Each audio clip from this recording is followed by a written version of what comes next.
We've seen some of the damage this storm has brought to Queens. Yeah, we are now joined by Queens Borough President Donovan Richards to get an update on what's happening in his borough. So, Borough President, thank you for being here. Thank you for having me. Busy morning, right? We've seen tree down in your area. Our reporter Kieran Dillon at a home that's been hit by a tree in Murray Hill area. What other reports of damage are you getting at this hour? Well, we're dealing with some scattered power outages in places like Middle Village. And then obviously we're watching for the high tide later for areas like the Rockaways, Hamilton Beach, and Howard Beach, the usual suspects whenever we get these rain events. We just talked to Zach Iskell, the OEM commissioner, who said that Jamaica Bay has seen some issues this morning. Can you bring us up to speed on that?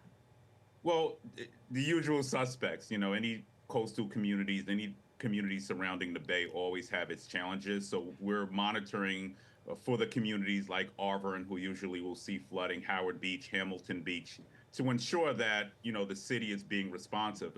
We are not out of the woods yet, and we'll be watching as we move into later today to ensure that any neighborhoods that we normally see impacted are getting the resources that they need. Yeah, to be clear, that video we're showing right now is from September of 2021 when there was massive rain that obviously caused damage. There was loss of life there. Let's talk about injuries. If you know of any this morning because of this, high winds, we have downed trees, power lines, flooding issues. So what are you hearing? Yeah, should tell everybody to take precautions. If you don't have to get out and travel, don't do it. Any injuries? No, we have got no reported injuries as of this moment. Just some flooding on the Cross Island Parkway. There were some cars stranded. It was closed off earlier this morning, but it has now reopened. So we're going to really thank our first responders for getting out there and making sure that Queens residents could move this morning. You said you were also watching the Belt Parkway for later on this morning during the high tide areas. Can you tell us, what's the best case and the worst case scenario when it rains like this in Queens? It's always challenges. We have grown astronomically in the borough, but the pace of infrastructure investment has not kept up with that pace. I'm happy to say that the Department of Environmental Protection and Department of Design and Construction have worked extremely closely with me. I secured about $2.5 billion to address a myriad of these issues, but you're talking about 40 years too late. So we're continuing to build out that infrastructure, but climate change is not only just hitting Southern Queens anymore. You think about areas like Flushing, Peck Avenue. Anytime it rains, we don't sleep because we're watching for these areas who always are impacted when these storms hit.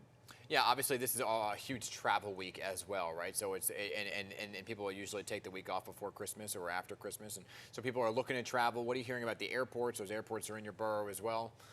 Yeah, we have over 70 delays at JFK Airport and over 100 delays at LaGuardia. So, these winds are really challenging right now to get people off the ground and flying out to their destinations. But we're continuing to work with the Port Authority. And once again, this is just about being smart and taking precautions. And it's most importantly about ensuring that we have safety for everyone.